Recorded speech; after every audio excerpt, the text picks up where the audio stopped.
Tidak ada yang seperti majelis maulid dalam rangka ngangkat kesulitan. Nggak ada yang seperti majelis maulid dalam rangka mengangkat kesulitan-kesulitan yang ada dalam hatimu. Ngangkat kesumpekan, caranya duduk hadir di majelis maulid. Lihat bagaimana Allah angkat kesulitanmu, bagaimana Allah mengangkat kesumpekanmu. Kenapa bisa gitu? Assalamualaikum warahmatullahi wabarakatuh. Alhamdulillah, wassalatu wassalamu ala Rasulillah Muhammad ibn Abdillah wa ala alihi wa sahbihi wa man walah.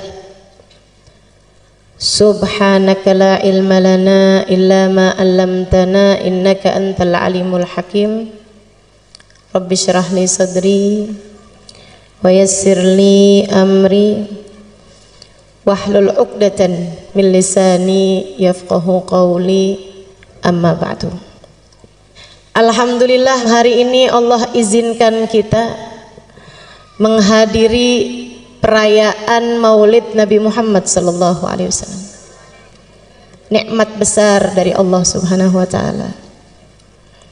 Nikmat besar dari Allah Subhanahu wa ta'ala.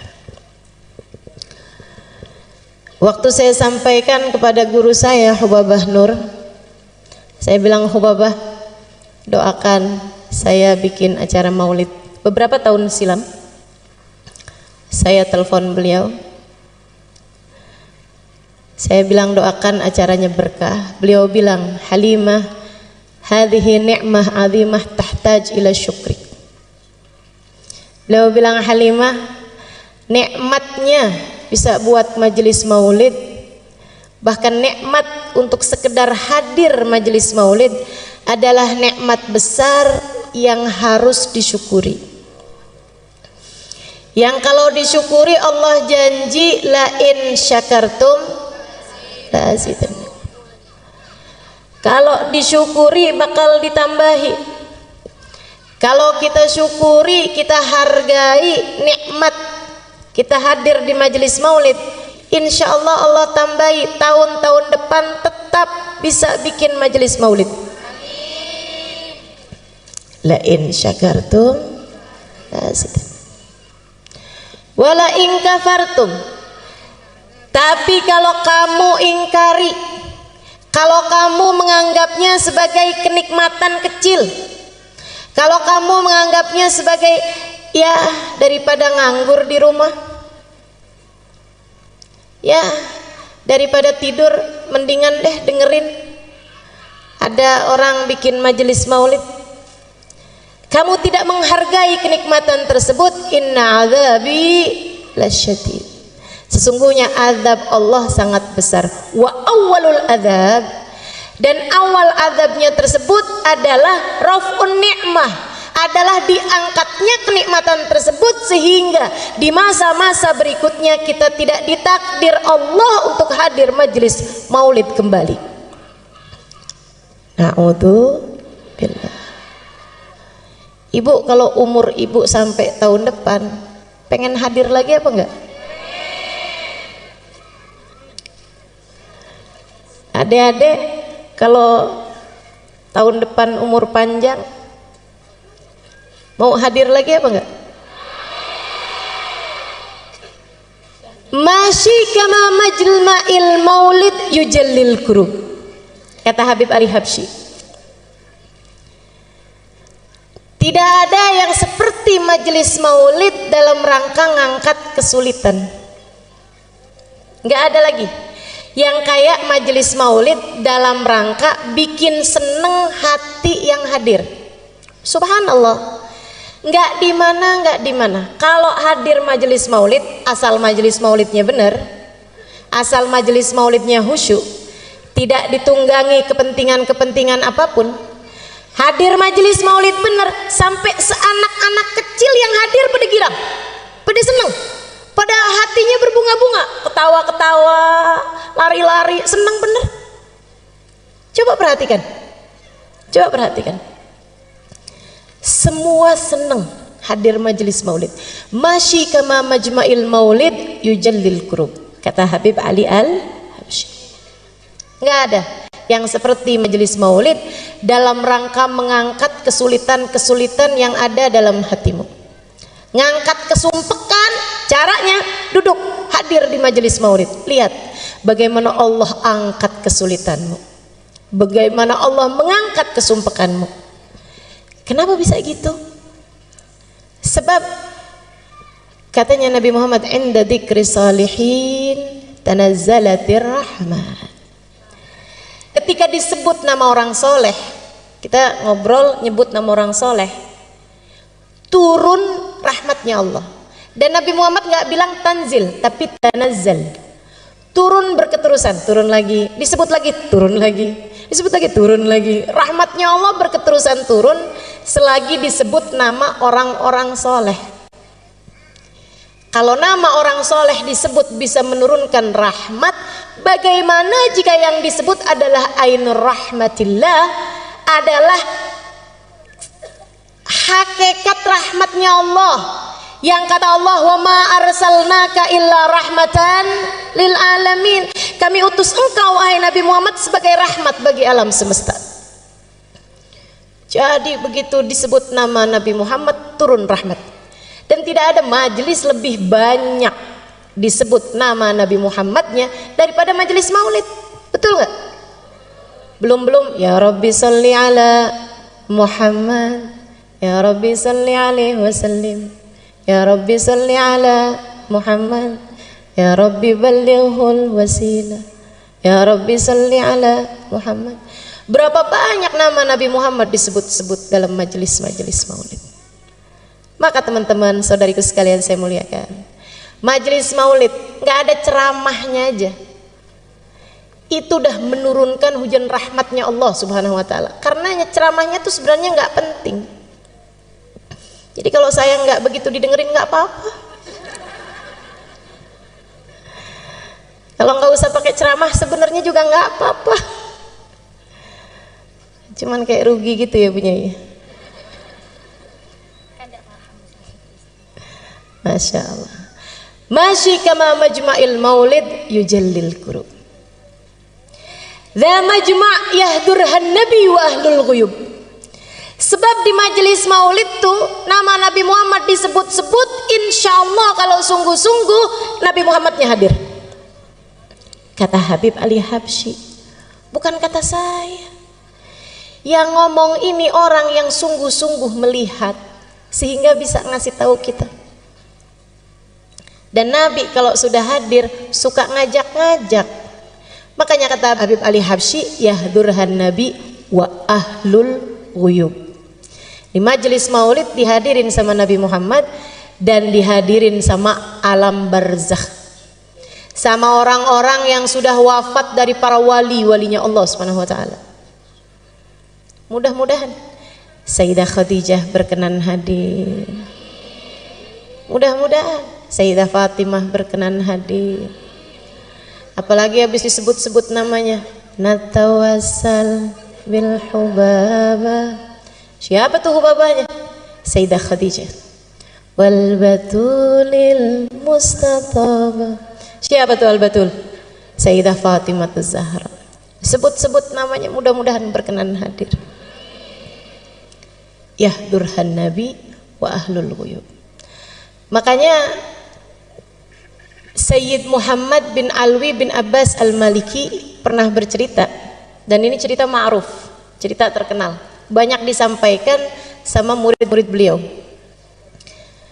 Katanya Sayyid Muhammad bin Alwi bin Abbas Al-Maliki, satu waktu saya diundang menghadiri majelis-majelis safari dakwah di Afrika. Dia bilang setiap malam pindah-pindah, malam ini di masjid ini, malam ini di masjid ini. Ada satu tempat, satu daerah, saya hadir di majelis tersebut, ada satu orang. Di antara mereka datang majelis maulid dari awal, ya Rabbi sholli ala Muhammad, berdiri sampai selesai majelis. Dalam hati saya mikir, kenapa nih orang mungkin nggak bisa duduk? Sepanjang majelis nggak duduk sama sekali.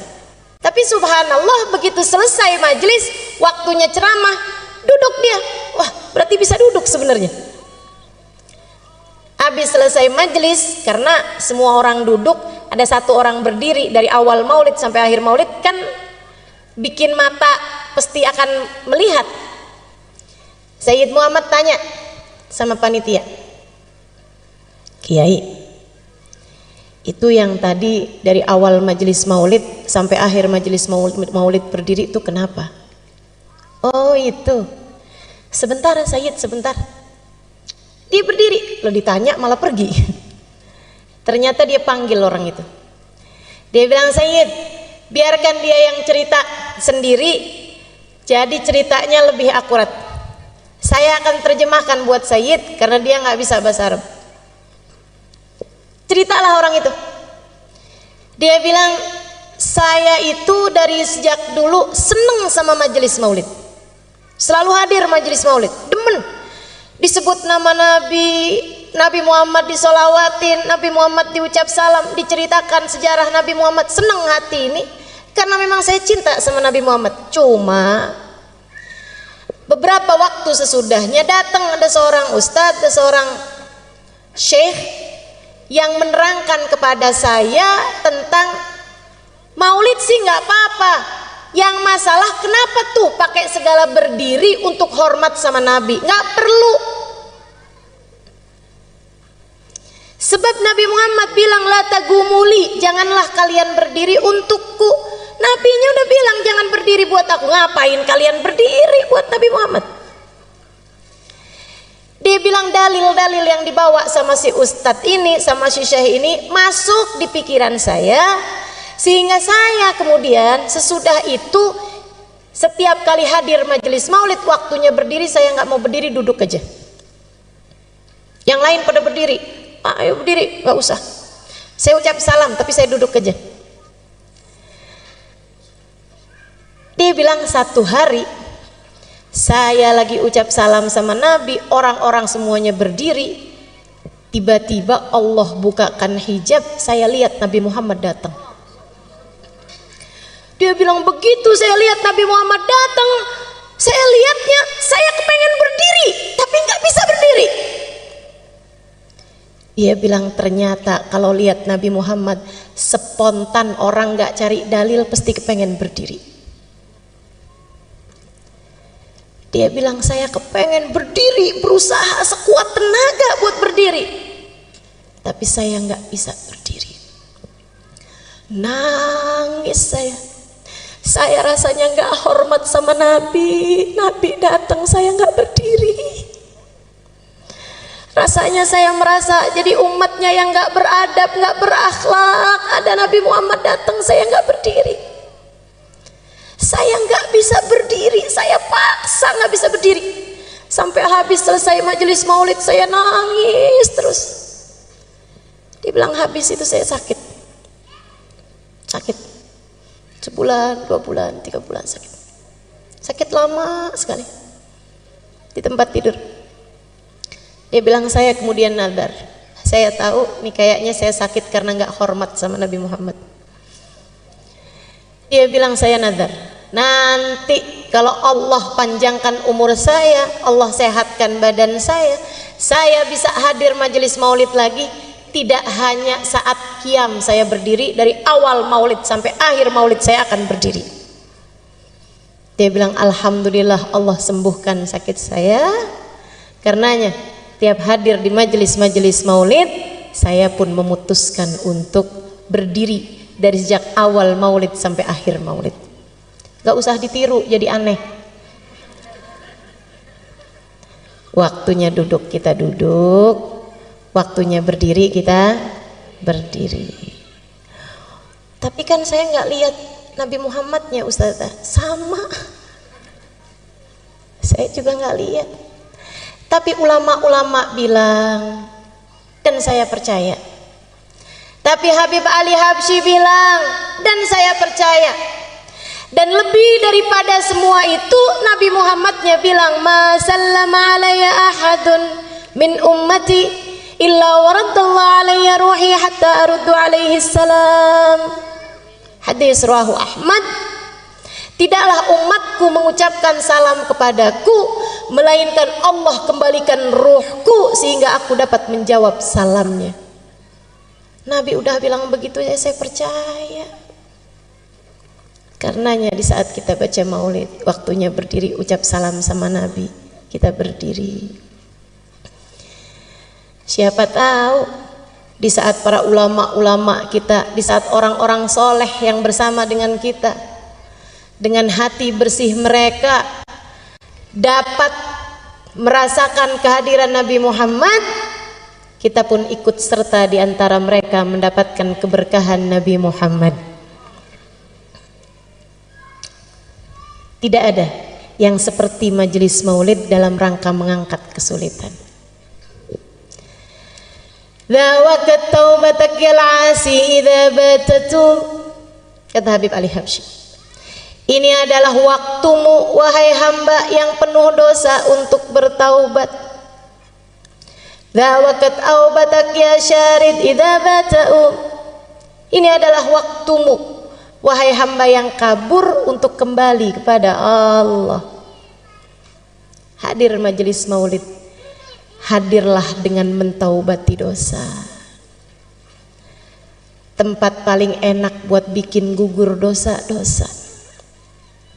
Datang majelis maulid bawa dosa, mudah-mudahan keluar sudah ringan beban dosa di pundak kita. Hadir masih jauh dari Allah, mudah-mudahan keluar dari majelis maulid sudah didekatkan kepada Allah. Hadir majelis maulid belum tercatat sebagai umat yang akan bisa memandang Nabi Muhammad di hari akhirat. Keluar dari majelis maulid namanya sudah ada dalam daftar orang yang kelak akan memandang wajah Nabi Muhammad. Hadir bawa hati, bukan hanya sekedar bawa badan. Sebab yang diceritakan di majelis maulid, yang disebut di majelis maulid tidak lain tidak bukan manusia paling agung, baginda kita Nabi besar Muhammad.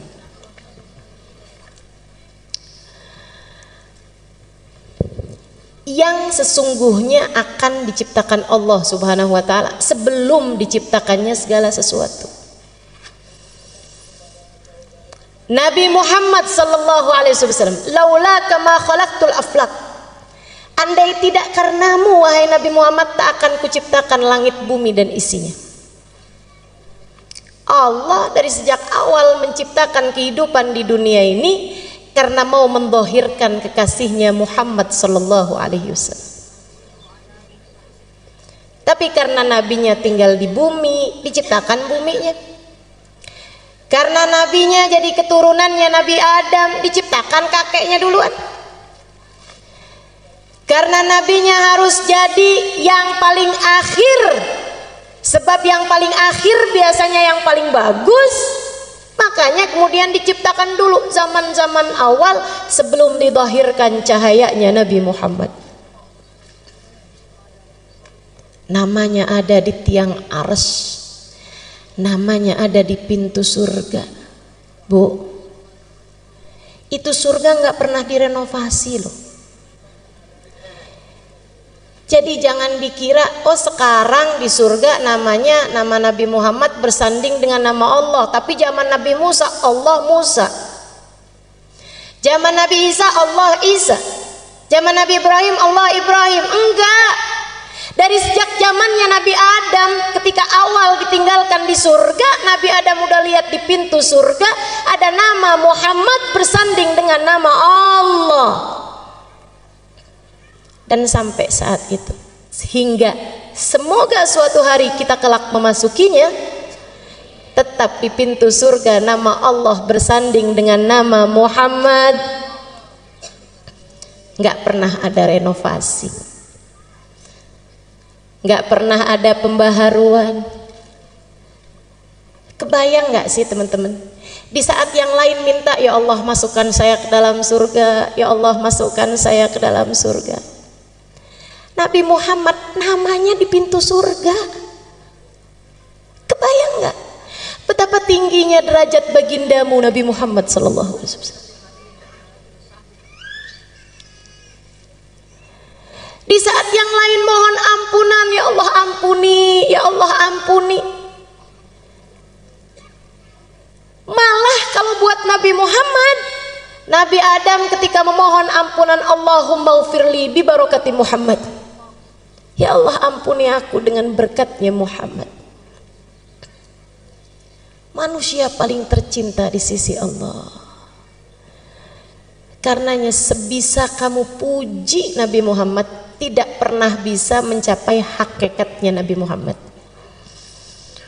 Orang yang saya kenal muji Nabi Muhammad sampai habis-habisan, yang baru saja kita baca maulidnya itu, Habib Ali Al-Habsyi.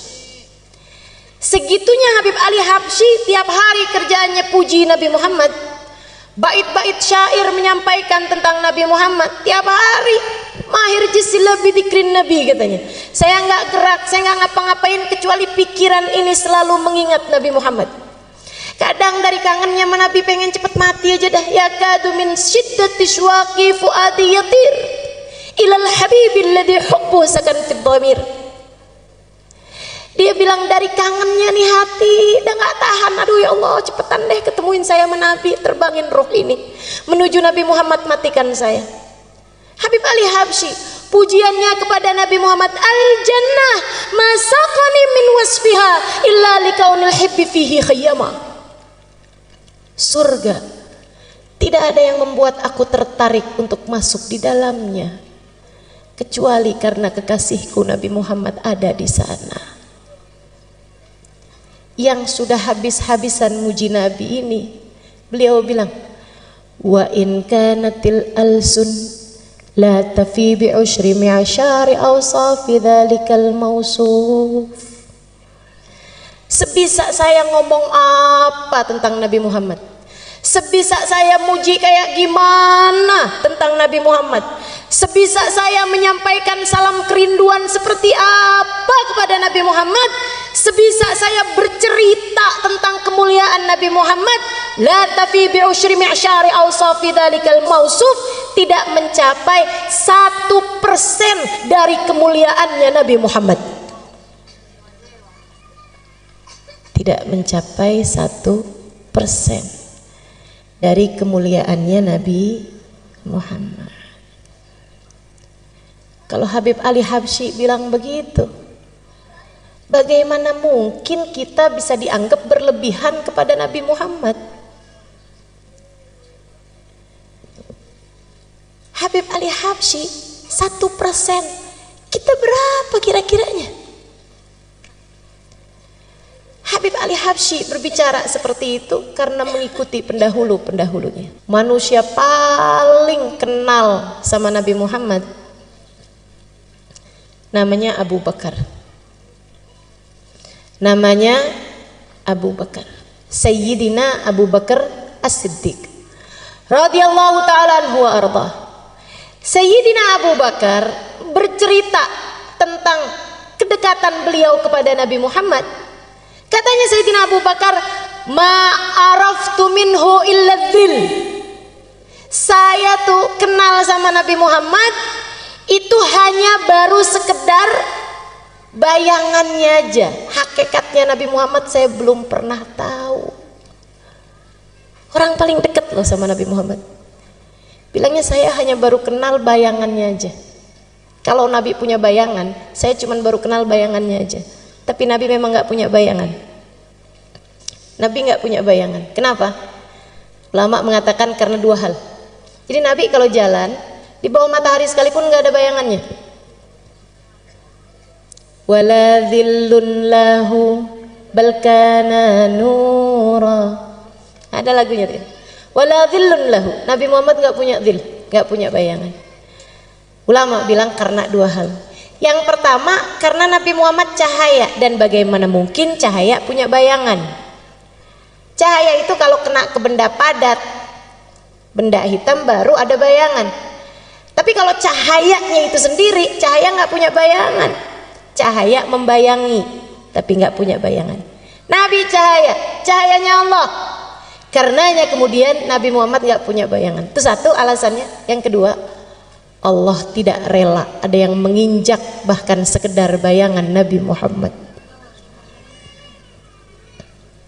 Allah tidak suka ada orang nginjek Nabi Muhammad bahkan sekedar bayangan Nabi Muhammad.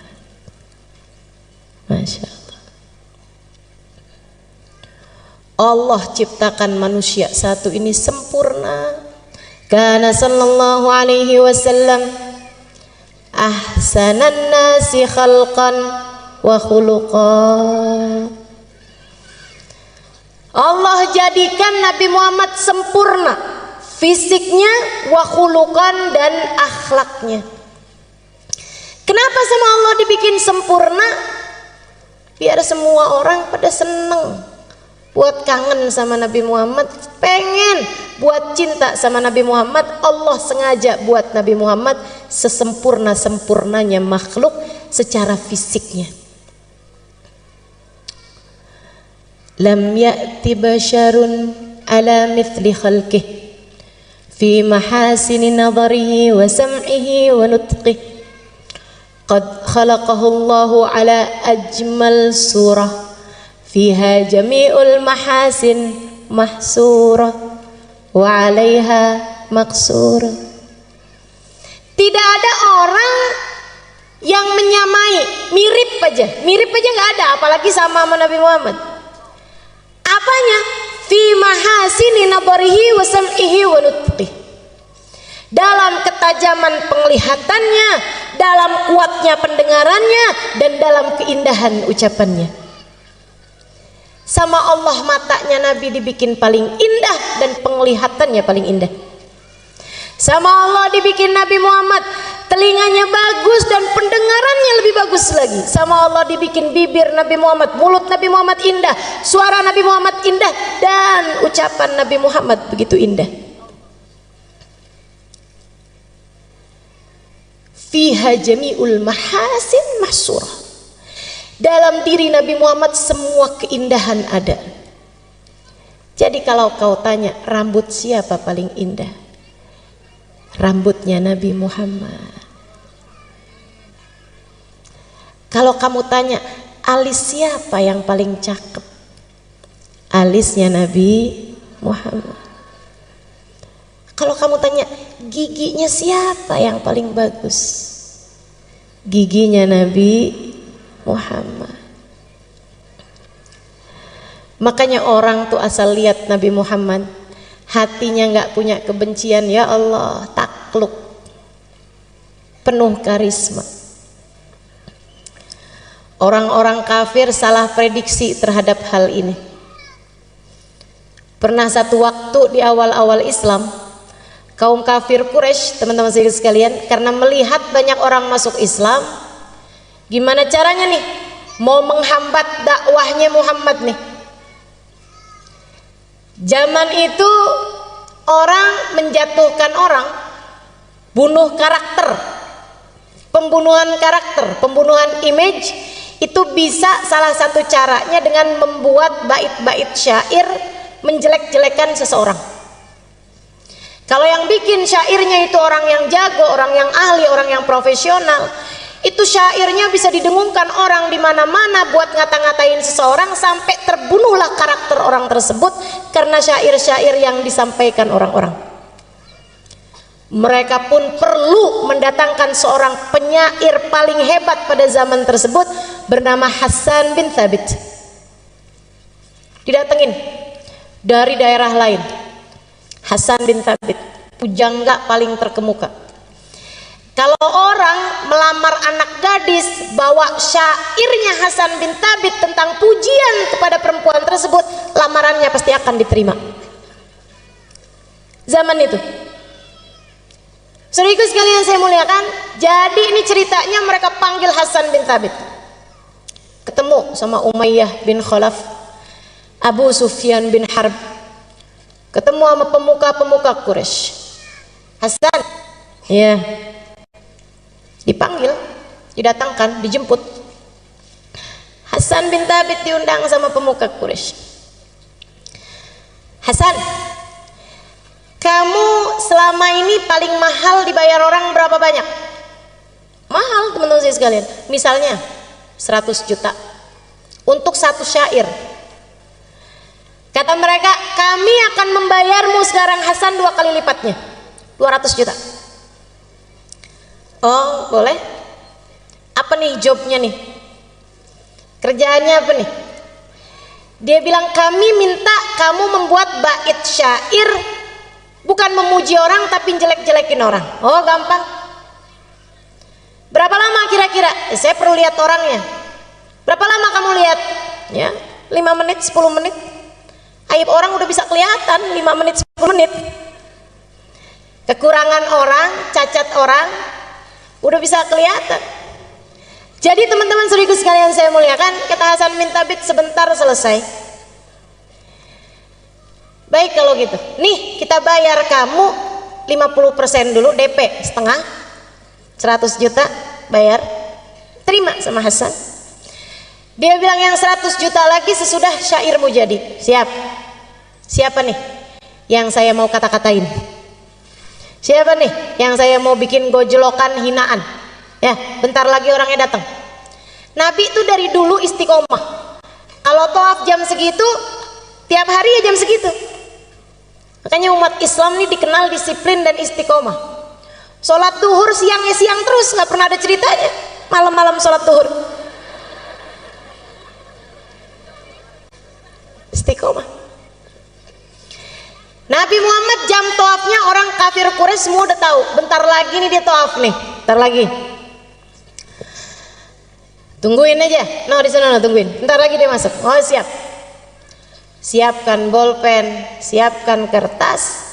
Hasan bin Thabit tungguin mana dia orangnya. Nggak lama datang Nabi Muhammad. Ya Allah. Hasan bin Thabit lihat Nabi Muhammad. Mudah-mudahan kapan waktu kita bisa lihat Nabi Muhammad. Hasan bin Thabit lihat Nabi Muhammad. Dilihatin sama Hasan bin Thabit. Nabi Muhammad bergerak pelan-pelan.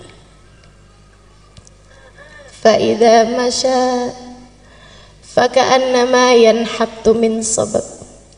Nabi jalannya ringan. Kalau jalan seperti menuruni tangga, bukan seperti naik gunung. Orang kalau jalan naik gunung kan berat. Kalau jalan turun tangga seteringan. Nabi kalau jalan ringan. Dilihatin sama Hasan. Bagus bener nih orang. Dipandangin wajahnya. Pandangin. Dari Hasan duduk nggak puas berdiri. Dideketinya Nabi Muhammad sallallahu alaihi wasallam. Dilihatin mukanya, rambutnya, alfiyul anfi, imiyul fami, nuniyul hajib. Hidungnya kayak huruf alif kecil mancung. Alisnya kayak huruf nun yang terbalik. Bibirnya senyumnya nggak hilang, penuh seperti huruf mim. Dipandangin kulitnya yang putih kemerah-merahan, abyadal launi musyarraban bihumrah. Dipandanginya tangannya, dadanya, kakinya. Dipandangi dari ujung rambut ke ujung kaki, terus diikuti Nabi Muhammad sallallahu alaihi wasallam. 1 putaran tawaf, 2 putaran tawaf, 3 putaran tawaf. Hasan bin Thabit menatap lekat Nabi Muhammad sallallahu alaihi wasallam hingga selesai Nabi Muhammad tawaf. Nabi kemudian keluar dari mataf, dari tempat tawaf, dan tidak terlihat mata kembali. Pulang. Hasan bin Thabit duduk dan menuliskan bait-bait syair. Yang nunggu di bawah bukit Sofa, yes, habis ini ada syair-syair kita punya buat menghina Nabi Muhammad. Kita akan bacain syair itu ke kampung-kampung, kabilah-kabilah.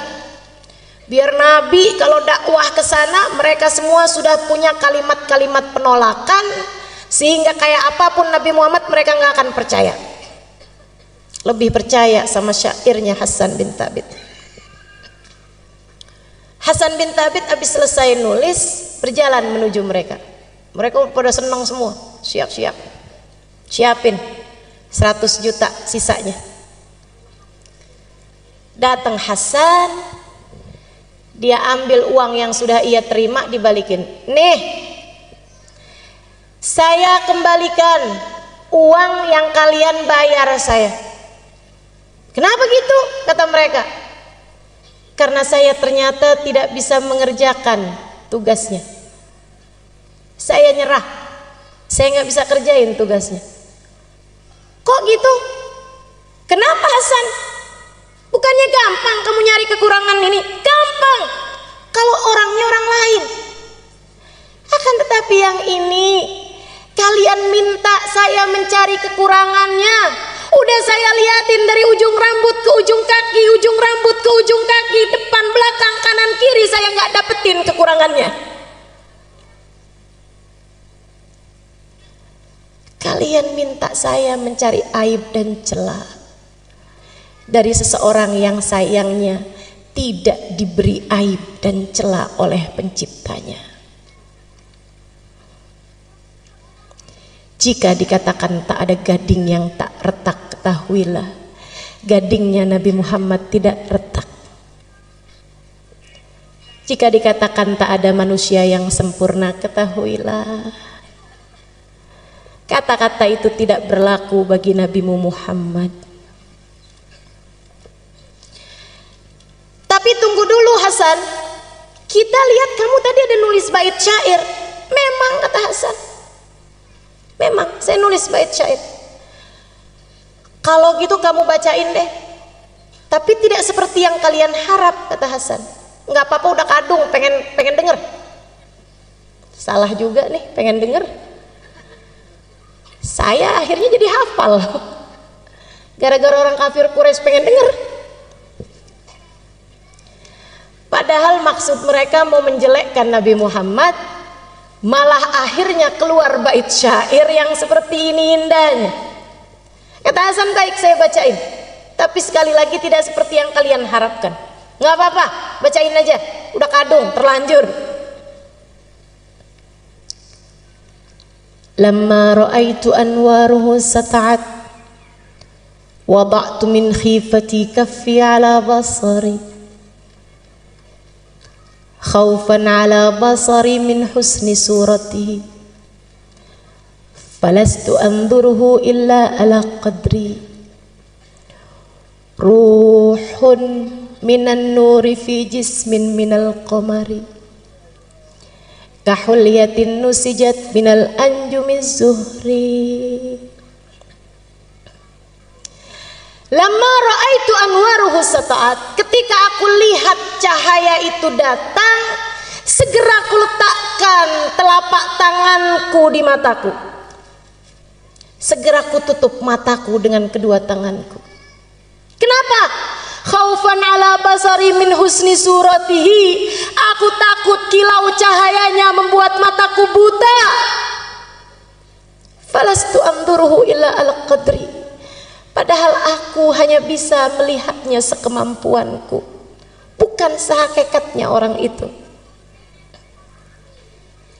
Ruhun minan nur. Yang satu ini bukan manusia, akan tetapi ruhnya terdiri dari cahaya. Fi jismin minal qamari, badannya bukan daging, bukan tulang, badannya adalah purnama di saat sempurna. Kahulyatin nusijat minal anjumiz zuhri, memandangnya seperti memandang untayan mutiara yang masing-masingnya terdiri dari bintang paling cemerlang di angkasa. Kata Hasan, dan aku kira orang yang tadi aku lihat pastilah nabi yang diutus kepada umat ini. Maafkan saya, dan saya berterima kasih kepada kalian semua, sebab kalian telah menjadi sarana saya beriman kepada Nabi akhir zaman. Hasan bin Thabit nggak jadi pulang, pergi ke rumah Nabi Muhammad alaihi salam. Di depan Nabi dia bilang, wahai Rasulullah, izinkan aku, ajarkan aku untuk bisa masuk ke dalam agamamu. Nabi jabat tangannya, qul asyhadu an la ilaha illallah wa asyhadu anna Muhammad Rasulullah. Nabi kita, namanya Nabi kan pantasnya ketemu sama umatnya. Namanya umat kan pantasnya diketemuin sama nabinya. Bukan begitu? Mudah-mudahan jangan ada yang terhalang. Mudah-mudahan jangan ada yang terhijab. Mudah-mudahan jangan ada yang tertutup. Mudah-mudahan jangan ada di antara kita yang gak dianggap sebagai umat Nabi Muhammad. Sakit kalau di hari akhirat gak bisa jumpa Nabi Muhammad. Fawail liman la yarani ya Aisyah. Celaka yang di hari akhirat nanti tidak dapat berjumpa denganku wahai Aisyah. Sungguh celaka teman-teman saudariku sekalian. Nggak usah di akhirat, di dunia aja kita diceritakan tentang para sahabat berjumpa Nabi Muhammad, dan kita merasa begitu iri dan cemburu kepada mereka semuanya. Di dunia aja nyesel benar nggak bisa ketemu Nabi Muhammad. Di dunia aja nyesel begini nggak pernah ketemu Nabi Muhammad. Di dunia aja kepengen begini ketemu sama Nabi Muhammad. Di dunia aja kangen begini sama Nabi Muhammad. Gimana rasanya kalau di hari akhirat nggak boleh ketemu sama Nabi Muhammad? Makanya semoga tidak ada yang terhalang. Kita doakan anak-anak kita, saudara-saudari kita, orang-orang yang kita sayangi, kedua orang tua kita, jangan ada yang terhalang dari Nabi Muhammad. Jangan ada yang terhalang dari memandang wajah indah Nabi Muhammad. Semuanya biar kebagian insya Allah. Dulu ada satu sahabat tua, tinggalnya dekat Mekah, satu kampung. Jadi ada kampung di dekat Mekah. Waktu Nabi Muhammad dakwah di Mekah, dakwahnya belum nyampe ke kampung itu, karena dia agak dalam. Waktu Nabi Muhammad udah pindah ke Madinah, ada orang tua di kampung tersebut, ada dai nyampe ke sana, dakwah di sana. Akhirnya dia malah masuk Islam. Ada orang tua nih masuk Islam. Umur 60 mau 70-an tahun. Tua. Tiap hari diceritain tentang Nabi Muhammad, ya Allah kangen. Biasanya orang dari manapun kampungnya kalau masuk Islam hijrah ke Madinah atau sekurangnya sowan ke Madinah. Cuman nih orang, dia udah tua, jadi tidak memungkinkannya untuk berangkat ke Madinah. Dia malah justru lebih dekatnya sama Mekah. Jadi orang pada berangkat ke Madinah, dia nggak kuat kakinya, nggak kuat badannya, tapi pengen ketemu sama Nabi. Ya Allah, kayak apa tuh Nabi? Tiap hari nanya, Ustadz sama dai-nya nih, ya sahabi Rasulillah, ceritain dong sama saya Nabi Muhammad. Ntar kalau udah diceritain, ya Allah kapan ketemu sama Nabi Muhammad? Ntar kalau doa, ya Allah jangan mati dulu saya sebelum ketemu Nabi Muhammad. Subhanallah, satu waktu Nabi Muhammad datang ke Mekah untuk Fathu Mekah tahun ke-8 Hijriah. Jadi dia dengar Nabi Muhammad ada di Mekah. Nabi Muhammad ada di Mekah. Senengnya hati. Jadi Nabi sekarang ada di Mekah nih. Siap-siap. Siap-siap. Minum vitamin, minum madu. Pokoknya siap-siap kuatin badan. Di waktu yang sudah dia atur berangkat. Dari kampung dia ke Mekah. Di jalan mikir, bayangin kayak apa ya Nabi Muhammad, ya Allah, kayak apa Nabi Muhammad. Nabi bikin saya kenal sama Allah. Ya Allah, Allah baik benar. Alhamdulillah ya Allah, alhamdulillah. Tua-tua kayak begini masih Engkau izinkan buat mengenalmu ya Allah, alhamdulillah. Engkau memang dermawan ya Allah, Anta karim, ya karim, ya karim. Sepanjang jalan dinyebut-nyebut ya karim. Allah baik benar, dermawan benar. Sampai nyampe di Mekah. Dia nyampe di Mekah, mikir, ketemu Nabi dulu apa tawaf dulu. Tapi ada aturannya orang, kalau masuk ke Mekah harus dalam keadaan ihram kan gitu ya. Walaupun memang waktu itu belum ada aturan haji, tapi memang di mana-mana tuh orang dari sejak zamannya Nabi Ibrahim masuk Mekah tuh hal pertama yang dilakukan adalah tawaf. Sampai ibadah haji pun, ibadah umroh pun sampai sekarang seperti itu. Ada yang namanya tawaf kudum. Tawaf awal kali masuk ke Mekah. Sebagaimana kalau keluar dari Mekah, hal terakhir yang dilakukan juga tawaf. Namanya tawaf wada. Nah, itu aturan dari sejak zaman dulu. Orang masuk Mekah ya tawaf dulu gitu. Jadi dia bilang, ya udah deh ikut aturannya Allah, saya masuk Mekah tawaf dulu aja. Abis dari tawaf baru deh saya mau cari-cari Nabi Muhammad di mana. Tawaflah dia. Tawaf satu putaran. Ingat, ya Allah, Allah baik benar. Saya udah tua begini, diizinkan buat masuk Islam. Sebentar lagi diizinkan ketemu Nabi Muhammad. Ya Allah, senang benar. Ya Allah. Dia sambil mikir begitu, di saat tawaf dia bilang, ya Karim. Kenceng. Ada orang di belakangnya nyaut dengan logat yang sama juga.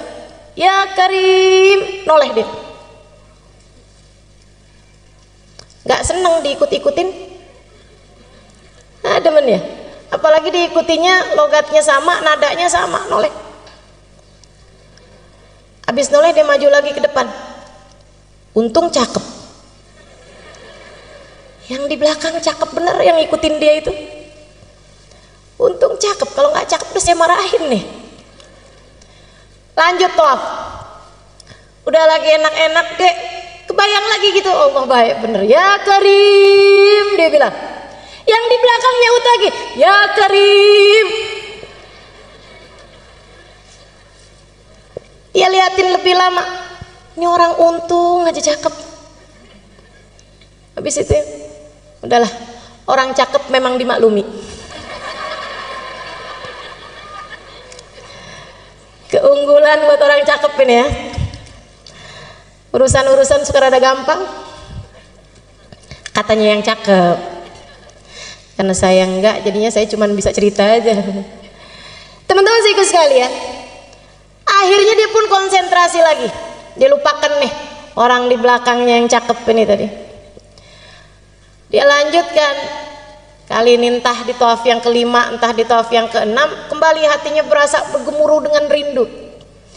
Jadi dia pun kembali berkata, sesudah memahami Allah tuh emang baik bener, Mas. Ya Karim. Di belakangnya juga ya Karim. Dia noleh, kemudian dia bilang, saya udah nggak tahan lagi.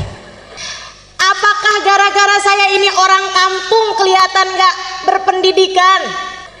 Saya datang dari kabilah jauh, dari kampung pedalaman, karenanya kamu bisa mengolok-olok saya.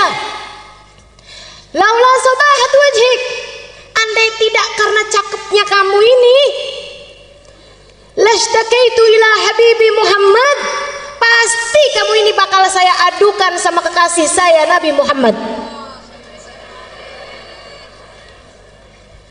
Yang di belakang senyum lebar, yang diajak ngobrol senyumnya lebar. Terus tanya, Ama ta'rif nabiyyaka ya akhal Arab. Memangnya Bapak nggak pernah ketemu sama Nabi Muhammad? Jangan salah, saya memang belum pernah ketemu sama Nabi Muhammad, tapi saya ini beriman udah lama sama Nabi Muhammad. Dan jangan salah, saya memang belum pernah ketemu sama Nabi Muhammad, tapi hati ini bergemuruh rindu sama Nabi Muhammad. Kayak kita, rada mirip juga sih. Jangan salah, kita memang gak pernah ketemu Nabi Muhammad, tapi kita udah beriman sama Nabi Muhammad dari dulu, dari lahir. Waktu kita lahir gak dikasih tahu siapa nama bapak kita, udah dikasih tahu namanya Nabi Muhammad. Betul? Kita emang belum pernah lihat wajah Nabi Muhammad, tapi kita udah tahu rasanya rindu sama Nabi Muhammad. Jadi dia pembelaan nih, bilang, emang saya gak pernah ketemu Nabi, tapi saya cinta sama Nabi. Orang itu senyumnya semakin lebar. Kemudian dia berkata, kalau begitu kenalkanlah Pak, saya Nabi Muhammad. Nabi Muhammad tahu gitu dari tadi ya. Ini malah udah sempet dicemberutin. Dia bilang, ya Rasulullah, dipegang tangan Nabi Muhammad, dia ciumin tangan Nabi Muhammad bolak-balik, dipegang Nabi Muhammad, dia usap-usap Nabi Muhammad. Ya Rasulullah, kangen saya kepadamu wahai Rasul, kepengen nyampe di Madinah tapi udah gak kuat, makanya saya tunggu engkau di Mekah, sebab kampung saya dekatnya sama Mekah. Maafkan saya Rasul, nggak ketemu engkau dari dulu-dulu, bukan nggak kangen, bukan nggak rindu, tapi badan ini sudah tidak lagi mampu menanggung lelahnya perjalanan. Diciumin tangan Nabi Muhammad SAW bolak-balik. Nabi kemudian bilang sama dia, jangan Pak, jangan berlebihan sama saya. Tarik tangannya sama Nabi Muhammad. Malaikat Jibril turun. Jangan berlebihan sama saya. Saya ini hanyalah manusia yang diutus sama Allah untuk menyampaikan wahyu.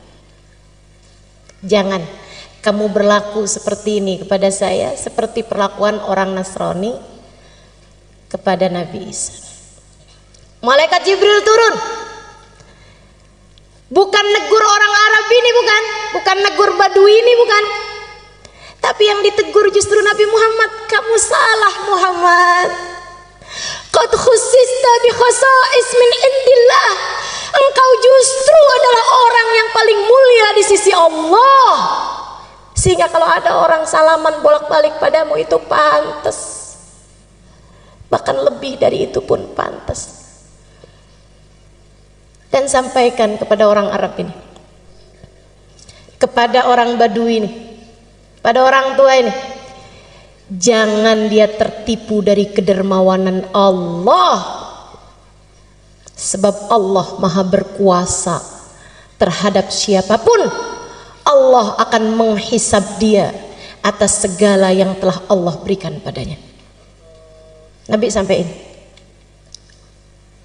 Pak, kata Allah, Bapak jangan tertipu sama kedermawanan Allah, sebab Allah akan bisa menghisab Bapak.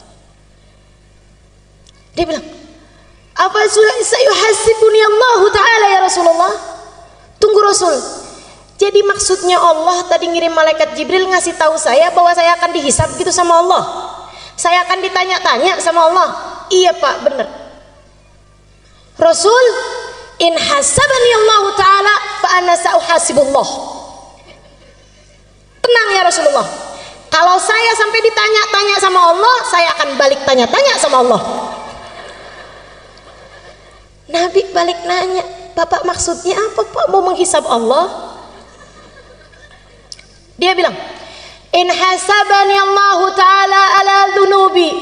Rasul, Kalau Allah mempertanyakan dosa-dosa saya akan mempertanyakan keluasan ampunannya kepada hamba-hambanya. Ini biarpun kampung tapi cerdas. Walaupun Allah menanyakan kepada saya tentang dosa-dosa saya akan bertanya kepada Allah, dan di mana ampunanmu ya Allah? Bukankah ampunanmu lebih luas daripada seluruh dosa-dosa saya? Bukankah kabarnya dosa-dosa meskipun sebesar apapun, seberat apapun dilempar ke dalam lautan ampunan Allah, hanya akan menjadi kalamami, seperti buih-buih di dalam lautannya Allah Subhanahu wa taala.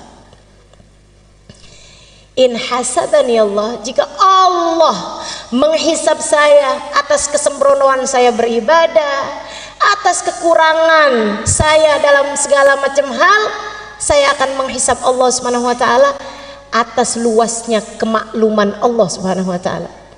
Allah kan maha maklum, maha afu. Allahumma innaka afuwun karimun tuhibbul afwa. Allah maha memaklumi, Allah maha memaafkan. Kalau Allah menghisab saya atas kekikiran saya kok perhitungan mau ngasih orang, karena memang saya punya sedikit, tapi saya hitung-hitung kalau mau ngasih orang. Dia bilang saya akan menghisab Allah atas kedermawanan Allah Subhanahu wa taala. Nabi nunduk, Nabi nangis. Iya ya, ya Allah, Nabi nangis. Barangkali yang ditangisin sama Nabi saat itu, ya Allah, dosa-dosanya umat saya biarpun banyak, lemparkan ke dalam lautan ampunanmu. Bener nih ya Allah, kalau memang engkau akan menghisab umatku, aku akan mempertanyakan luasnya ampunanmu ya Allah. Nangis Nabi Muhammad. Nabi urusan dosa nangisnya kenceng, kenapa coba? Nabi nggak punya dosa, Nabi tahu itu. Tapi kalau urusan dosa-dosa Nabi Muhammad nangisnya kenceng.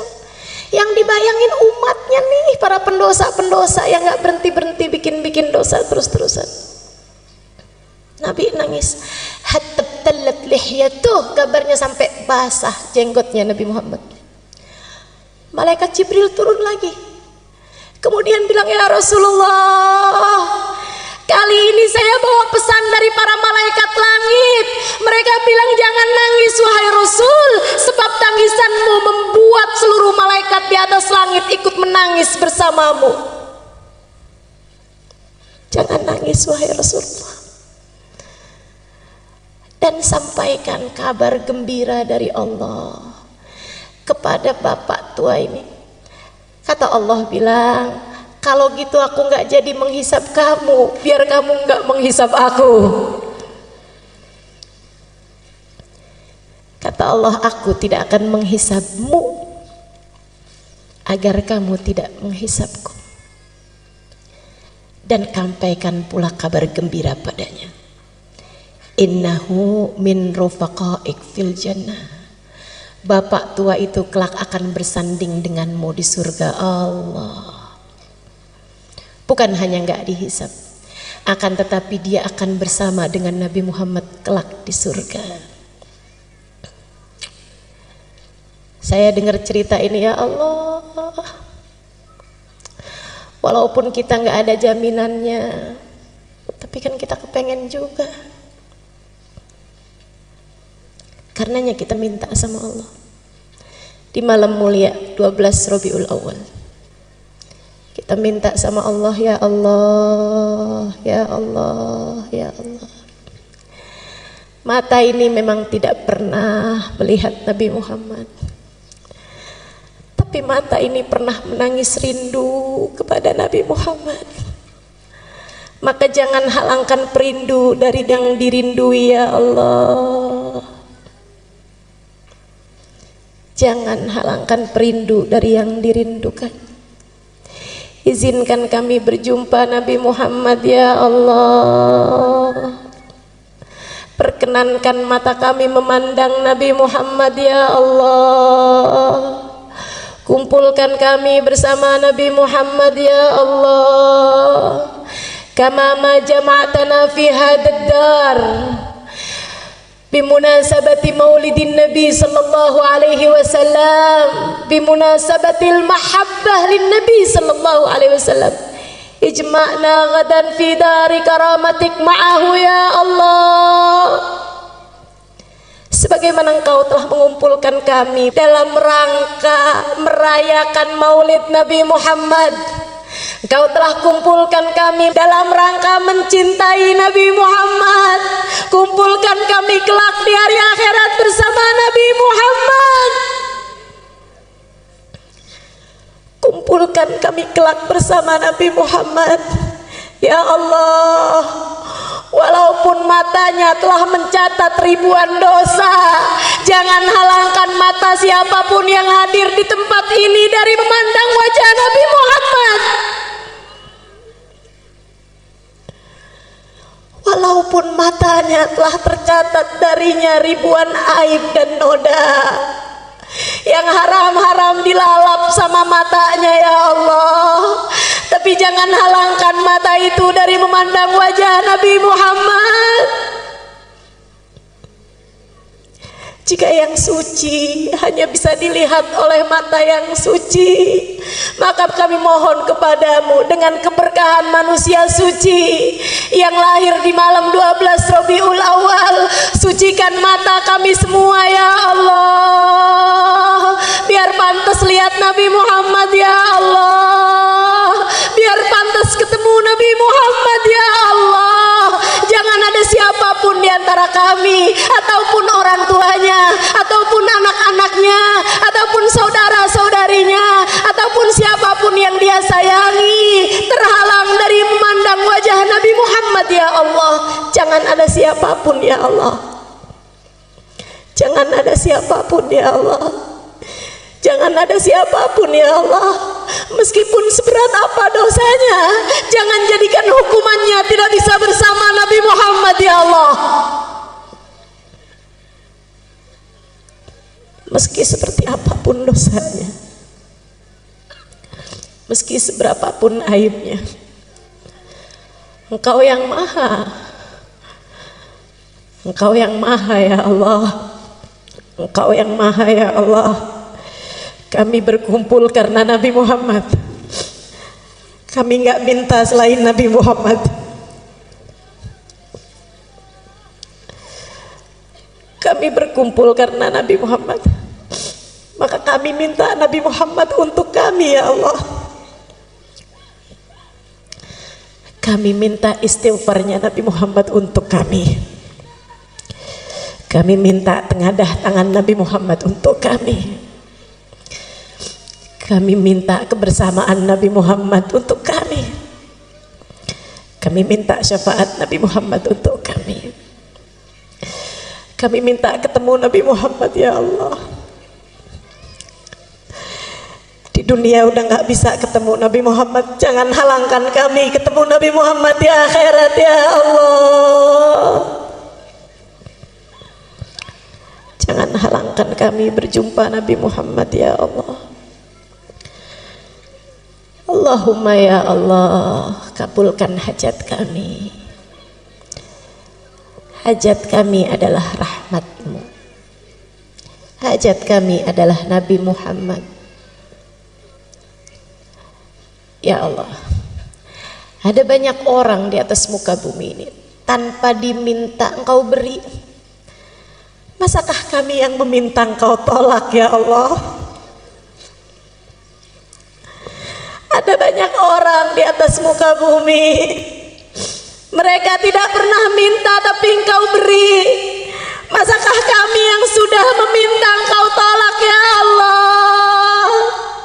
Jika yang berdoa tidak layak Kau ijabah, bukankah di antara yang mendengar ada yang layak untuk Kau ijabah ya Allah? Lagi pula ya Allah, jika Engkau hanya mau menerima yang soleh di antara kami, lantas orang-orang yang tidak soleh kepada siapa ia meminta ya Allah? Kumpulkan kami dengan Nabi Muhammad. Kumpulkan kami dengan Nabi Muhammad ya Allah. Jangan halangkan kami dari Nabi Muhammad ya Allah. Jika Nabi yang pantas berkumpul dengannya orang-orang yang hatinya bersih, dan kami hatinya kotor, maka kami minta padamu, bersihkan hati kami ya Allah. Bukankah tidak ada yang sulit bagimu ya Allah? Bersihkan hati kami ya Allah. Hilangkan ujub, hilangkan hasud, hilangkan sombong, hilangkan dendam, hilangkan kebencian, hilangkan permusuhan, hilangkan ria, hilangkan apapun yang menghalangkan kami dari memandang wajah Nabi Muhammad. Hilangkan apapun di hati kami ya Allah yang menjadi penghalang kami bersama Nabi Muhammad. Ampuni dosa kami, tutup aib kami. Jika yang pantas bersama dengan Nabi Muhammad, hamba-hambamu yang soleh, yang tidak pernah meninggalkan sholat dan istiqomah dalam ibadah, jadikan kami salah satunya ya Allah. Bukankah tidak ada yang sulit bagimu ya Allah? Jika yang pantas bersama Nabi Muhammad, hamba-hambamu yang bertakwa, yang jauh dari perbuatan dosa, maka kami minta dengan kemuliaan malam ini, dengan kemuliaan Nabi Muhammad yang lahir malam ini, kami minta padamu ya Allah, jadikan semua yang hadir di tempat ini bertaubat dari dosa, meninggalkan dosanya sesudah ini, dan tidak kembali lagi mengerjakan dosa yang menghalangkannya untuk bisa bersama Nabi Muhammad ya Allah.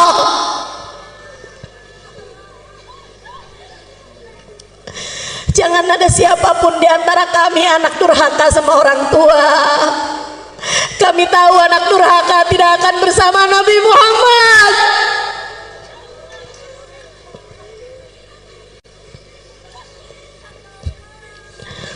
Jangan ada di antara kami orang yang dekat dengan zina. Sebab bukankah para pelaku dosa-dosa besar pasti tidak akan bersama Nabi Muhammad? Karenanya kami mohon ya Allah, karuniakan taubat, menghapuskan seluruh dosa-dosa kami ya Allah, dan jangan biarkan kami kembali mengerjakan dosa itu ya Allah. Allahumma ya Allah, jangan halangkan kami dari Nabi Muhammad.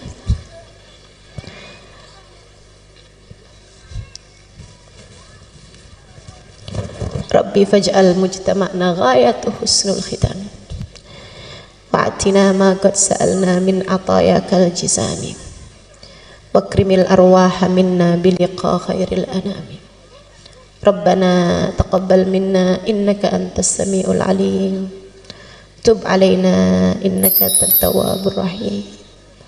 Da'wahum fiha subhanakallahumma wa tahiyyatuhum fiha salam.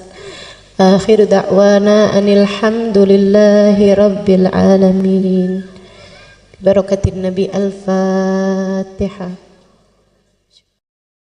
Rasulillah Muhammad ibn Abdillah wa ala alihi wa sahbihi wa man wala. Subhanaka la ilma lana illa ma 'allamtana innaka antal alimul hakim. Rabbi shrah li sadri wa yassir li amri wahlul uqdatan min lisani yafqahu qawli, amma ba'du. Alhamdulillah, sama-sama kita hormati, kita muliakan sahibatul hajah pada hari ini, Ibu Hajah Fitriani. Kita doakan beliau beserta segenap keluarganya selalu dalam limpahan rahmat ridha Allah SWT. Beliau dan juga Ketua Panitia Ibu Puji Ibrahim dan seluruh keluarga besar dari Ibu Haji Runati dan Bapak Haji Darwita. Kita doakan semoga senantiasa dalam pandangan kasih sayang Allah SWT. panjangkan umurnya, disehatkan badannya, dimudahkan urusannya, kabulkan hajatnya, semakin dicinta Allah SWT dan Rasulnya. Para ustazah bil khusus Ummah Iha, kita doakan semoga selalu dalam pandangan kasih sayang Allah SWT. Para hubabah, para syarifah, para bunyai, pimpinan-pimpinan pondok pesantren, pimpinan-pimpinan majelis ta'lim, yang mudah-mudahan semuanya selalu berada dalam keberkahan, dalam limpahan rahmat ridha Allah Subhanahu wa taala, serta tentu saja dirimu yang hadir di majelis ini, baik ibu-ibu, kakak-kakak, adik-adik, anak-anak, semoga semuanya dirahmati Allah. Semoga semuanya disayang Allah. Semoga semuanya disayang Rasulullah. Semoga semuanya hidupnya dikaruniai kebahagiaan, matinya dikaruniai husnul khatimah. Di akhirat nanti Allah masukkan ke dalam surga di bawah bendera baginda Nabi besar Muhammad sallallahu alaihi wa alihi wasallam, insyaallah. Amin ya rabbal alamin. Bu, Kak, enggak pandang umur, kita semuanya bakalan mati. Betul? Kadang-kadang yang kita kira umurnya masih bakalan panjang, ternyata enggak begitu. Ini zaman-zaman akhir nih, zaman musim mati mendadak. Pernah enggak ketemu orang, baru beberapa hari dengar kabar orang itu meninggal dunia? Pernah? Enggak terima berapa hari, kadang baru beberapa jam. Kita ketemu sama dia kayak baik-baik aja gitu. Enggak lagi terbaring sakit, enggak lagi kenapa-napa. Tiba-tiba subhanallah, subhanallah. Ajal memang begitu dekat. Kita dengar kabar dari masjid, ternyata orang tersebut meninggal dunia. Wal mautu aqrab min ahadikum min syirakin na'lih. Kata Nabi Muhammad, kematian sangat dekat dengan seseorang di antara kalian. Kita nih, kata Nabi Muhammad, dekat banget memati. Aqrab gharibin yuntadhar. Katanya Imam Al-Ghazali, perkara gaib yang paling dekat, aqrab ghaib yuntadhar, adalah kematian. Ibu-ibu saudaraku sekalian yang saya muliakan, enggak pandang umur, enggak pandang waktu, enggak pandang sehat. Enggak. Kita dengar semuanya kabar-kabar itu. Dan Bu, sebagaimana kamu dengar kematian orang-orang yang bahkan terkadang mendadak, bisa jadi kematianmu pun juga demikian adanya. Mungkin seseorang di antara kita, ada yang udah kain kafannya tuh udah siap di toko. Beberapa hari lagi bakal dibeli sama keluarga kita. Bisa jadi. Bisa jadi saudaraku sekalian. Nih hari ini hadir, beberapa hari kemudian dengar kabar. Yang hadir kemarin itu ada yang meninggal dunia. Kita nggak pernah tahu. Nggak pernah tahu. Karenanya dengerin saya. Hal paling kamu perlukan ketika kamu mati. Hal yang pasti kamu perlukan di saat kamu mati. Ada dua hal aja, Bu. Kamu pasti perlu itu. Sebenarnya bahkan dari saat hidup di dunia ini kamu udah perlu dua hal tersebut. Tapi kita suka ingkar. Kita suka kemana-mana. Kita kirain kita nggak perlu. Padahal sebenarnya kita perlu. Kita kirain kita perlunya duit di atas semuanya.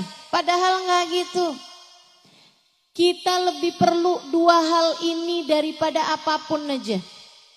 Dunia sebelum akhirat. Hidup sebelum mati.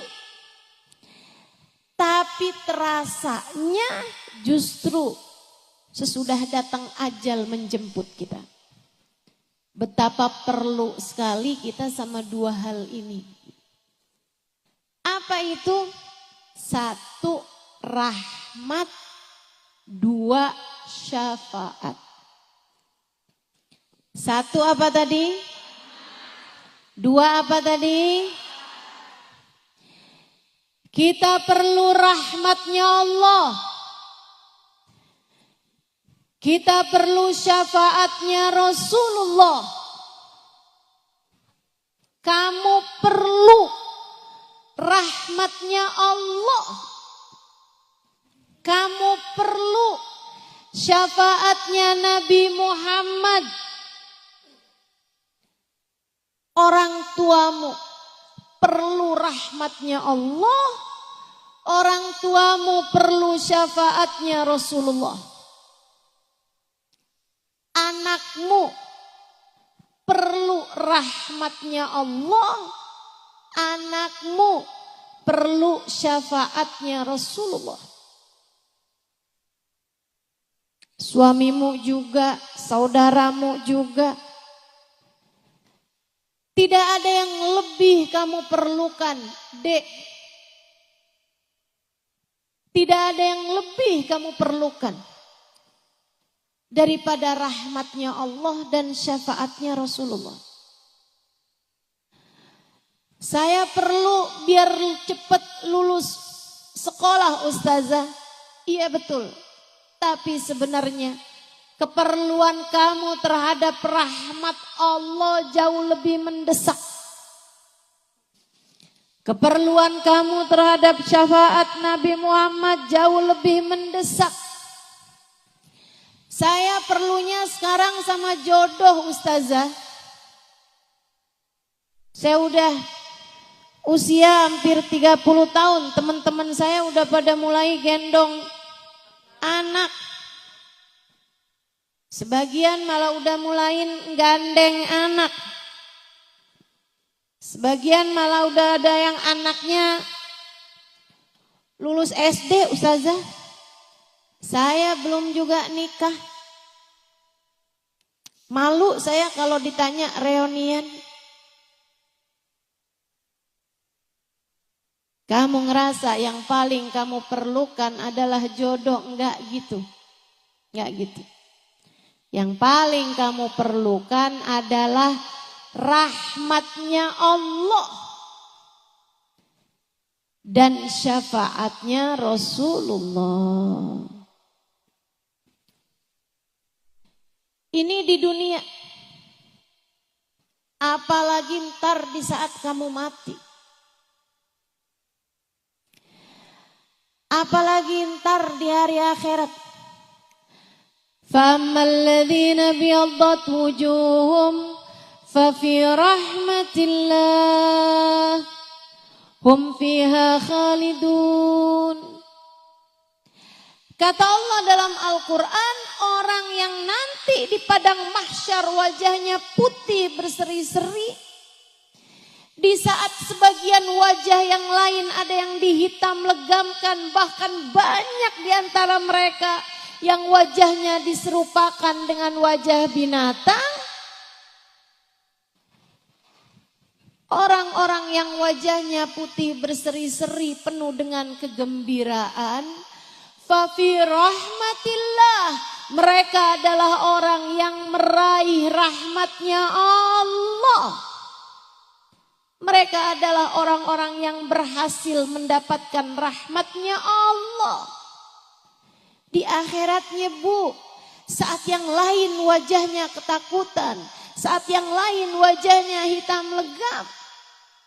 Orang-orang yang mendapatkan rahmatnya Allah, wajah mereka putih berseri-seri. Di akhirat nanti, di padang mahsyar nanti, kamu sangat perlu rahmatnya Allah. Ustazah, apa sih rahmat itu? Rahmat itu sayang, kasih sayang dari Allah Subhanahu wa taala. Kamu perlu kasih sayang Allah. Bu, ibu sayang gak sama anaknya? Dan saya tahu ketika ibu sayang sama anak ibu, di saat ibu punya makanan anak ibu suka aja, ibu akan rela memberikan makanan tersebut kepada anak ibu. Betul begitu? Sampai anaknya bilang, tuh mah makanannya masih ada. Oh udah mama udah kenyang, kamu aja. Padahal kamu masih pengen. Tapi kamu bisa berkata seperti itu. Kenapa? Sayang. Kamu sayang sama anak kamu. Kamu kalau sayang sama anak kamu mainan api sampai kemudian deket-deket sama kebakar. Apa yang akan kamu lakukan? Dengan sedaya upaya kamu akan menyelamatkannya. Gak boleh ada yang gangguin dia saat dia masih bayi. Kalau lagi banyak nyamuk, kamu akan kasih tutupan biar nggak digigitin nyamuk. Kalau ada nyamuk deketin dia, sakit hati kamu. Kamu rasanya mau bilang sama nyamuk, kamu gigit anak saya gigit loh. Sayang. Kita kalau sayang, kita tahu apa yang akan kita lakukan. Ibu, walaupun kita nggak punya segalanya, tapi apa yang kita punya, kita akan dahulukan anak kita karena kita sayang sama dia. Kita aja gitu, apalagi Allah. Allah Bu, kalau udah sayang sama kamu, dimuliakannya hidupmu, dimudahkannya urusanmu. Apapun yang kamu mau. Saya sering dengar orang bilang, buat orang yang saya sayangi apa juga saya kasih. Allah gitu. Buat hambanya yang Allah sayangi, apapun bakal Allah kasih. Seolah Allah berkata, buat kamu apa sih yang enggak? Ketika ada seorang perempuan berumah tangga sama suaminya, sama anaknya. Andai pun dia gak secantik perempuan yang lain. Andai pun dia gak sepinter perempuan yang lain. Andai pun dia gak seenak perempuan yang lain masakannya, makanannya.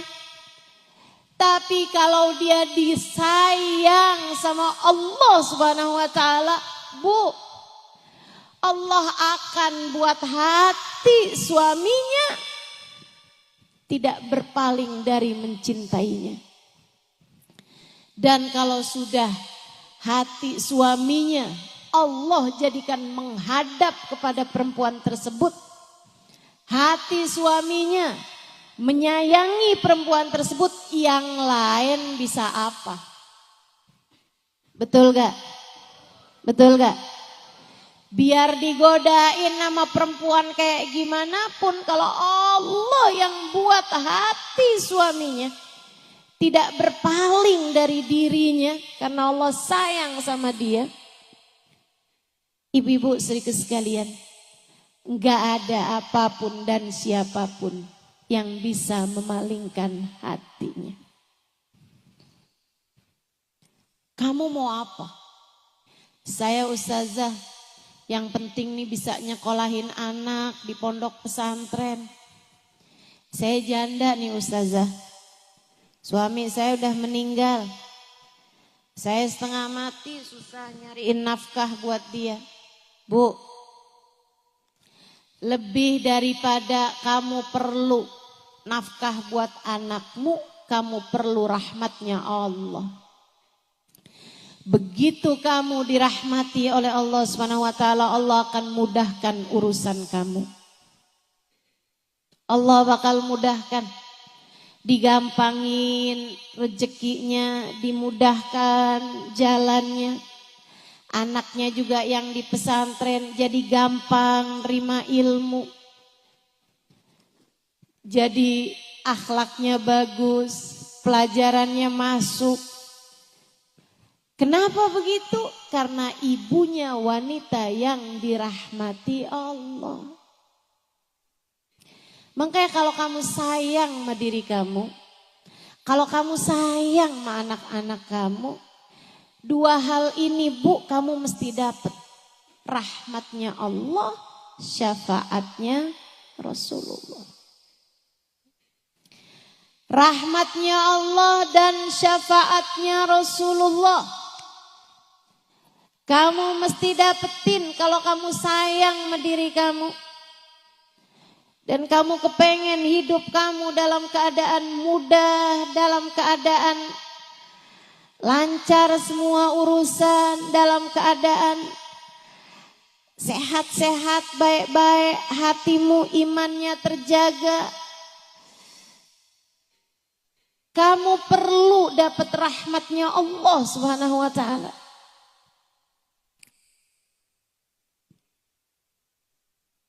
Belum lagi kalau datang kematian.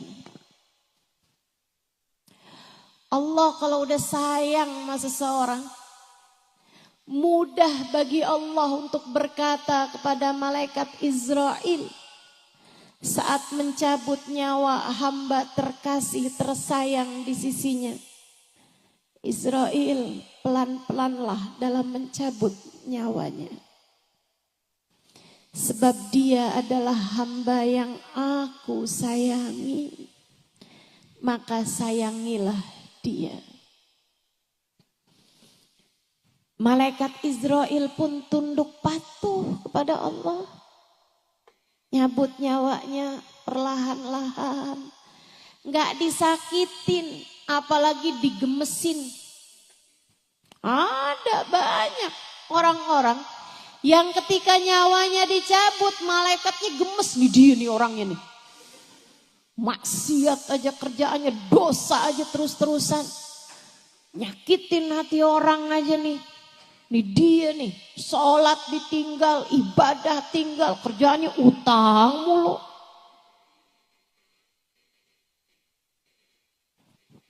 Malaikat gemes nyabut nyawanya. Ya Allah Bu, mudah-mudahan semuanya dikasihani Allah SWT. Mudah-mudahan semuanya disayangi Allah Subhanahu wa taala. Mudah-mudahan semuanya dirahmati Allah Subhanahu wa taala. Makanya sakaratul mautnya jadi ringan buat hamba-hamba yang tercinta di sisi Allah Subhanahu wa taala. Ada seorang perempuan lagi sakaratul maut. Kan kelihatan tuh orang kalau lagi sakaratul maut. Karena pencabutan nyawa tuh enggak sekaligus. Nyabut nyawa itu dari ubun-ubun Bu. Sebagaimana dulu ditiupkannya juga dari ubun-ubun. Nasiyah dalam bahasa Arab. Wa inni akhidun binasiyatiha, kata Allah. Aku yang menguasai ubun-ubunnya. Tempat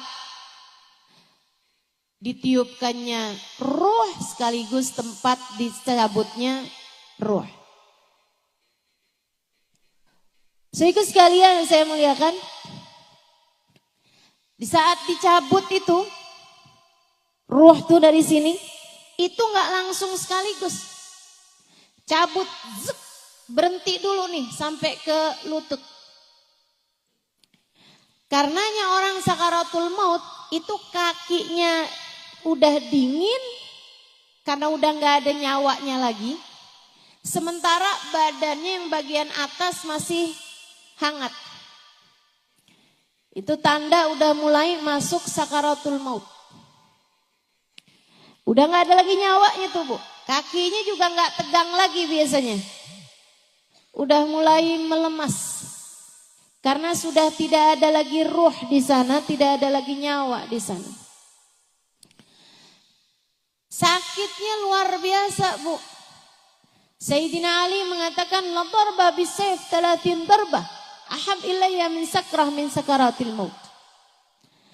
Lebih baik badan saya dipenggal-penggal pedang, kena tebasan pedang 30 kali daripada satu sakaratul maut. Sakit.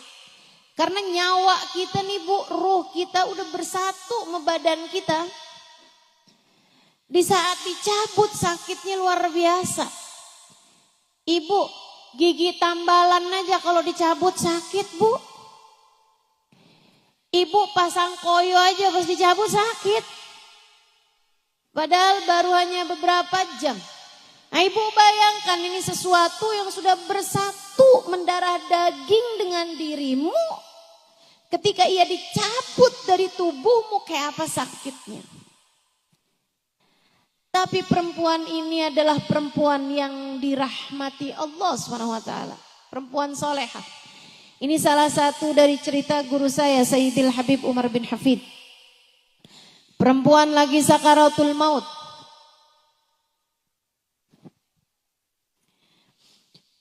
Karena dia adalah perempuan solehah, dicinta sama keluarganya.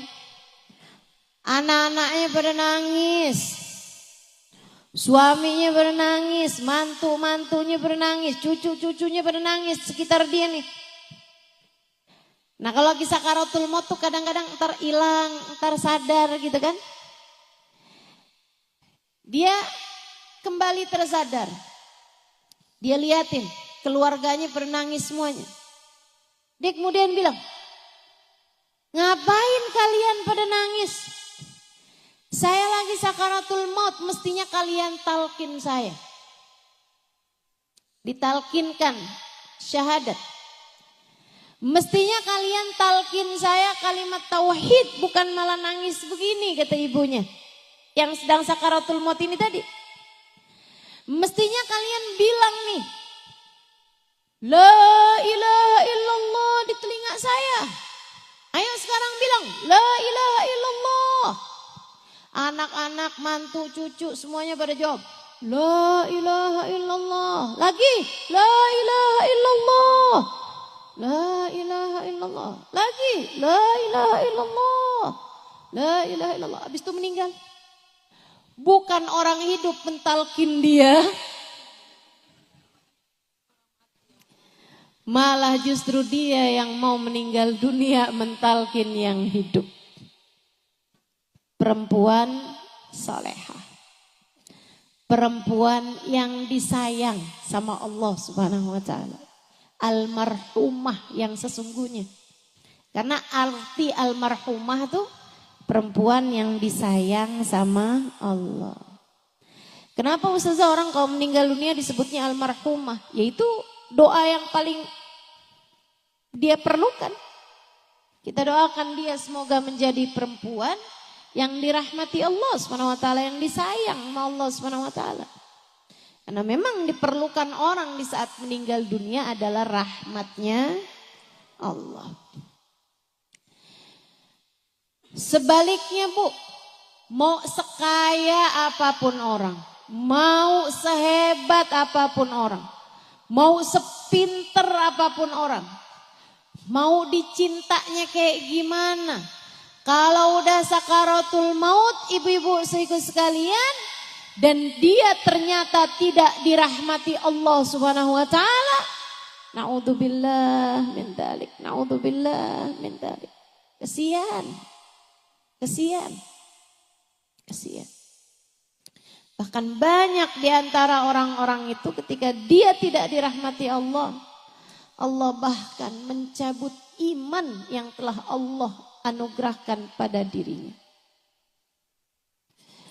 Mudah-mudahan Allah tetapkan iman Islam di hati kita. Semoga Allah tetapkan iman Islam di hati kita. Yang kedua yang kita perlukan adalah syafaat. Dari siapa? Dari orang-orang soleh, terutamanya dari manusia paling soleh. Yang kita bahkan sebelum masuk bulan Rabiul Awal sudah memperingati kelahirannya pada hari ini, baginda kita Nabi besar Muhammad. Ustazah, jadi sebenarnya yang paling kita perlukan rahmat atau syafaat? Dua-duanya. Tapi saya kasih tahu Bu, kalau kamu adalah seorang yang dekat dengan Nabi Muhammad, yang disayang sama Nabi Muhammad, maka kamu secara otomatis juga bakalan disayang sama Allah. Sebaliknya, ngerjain apapun kamu, sholatkah, ibadahkah, baik sama suami kah, bakti sama orang tua kah, tapi kamu gak punya rasa cinta sama Nabi Muhammad, sangat sulit untuk bisa mendapatkan rahmatnya Allah. Jadi saling terkait. Kalau kamu dapat syafaatnya Nabi Muhammad, kamu akan dapat rahmatnya Allah. Kalau kamu dapat rahmatnya Allah, kamu pun akan dapat syafaatnya Nabi Muhammad. Hal-hal ini, dua hal ini, mau rahmat mau syafaat, bisa kamu dapatkan dengan kedekatanmu dengan baginda Nabi besar Muhammad. Yang paling kita perlukan dalam hidup adalah rahmat dan syafaat. Dan keduanya bisa kamu dapatkan dengan kedekatanmu dengan bagindamu Nabi besar Muhammad sallallahu alaihi wa ala alihi wasallam. Dan kita nih sekarang berada di hari-hari menjelang masuk Rabiul Awal. Bu, Kak, guru saya Sayyidil Habib Umar bin Hafid mengatakan, kata beliau, tidak ada waktu yang lebih cepat mendekatkan kita dengan Nabi Muhammad daripada bulan Rabiul Awal. Kenapa? Sebab bulan Rabiul Awal Allah pilih sebagai bulannya Nabi Muhammad. Nabi Muhammad lahir Rabiul Awal, Nabi Muhammad diutus Allah bi'tsah Rabiul Awal, Nabi Muhammad hijrah Rabiul Awal, Nabi Muhammad pun juga wafat pada bulan Rabiul Awal. Semuanya Allah kasih kepada Nabi pada bulan Rabiul Awal. Emang jadi bulannya Nabi Muhammad. Karenanya ibu-ibu sedikit sekalian, ini mumpung nih ada waktunya buat persiapan. Dari sejak awal maulid kita udah tahu nih mesti ngapain aja. Sehingga mudah-mudahan tidak berlalu bulan Rabiul Awal kecuali dapat mendekatkanmu dengan Nabi Muhammad. Semoga Rabiul Awal ini enggak pergi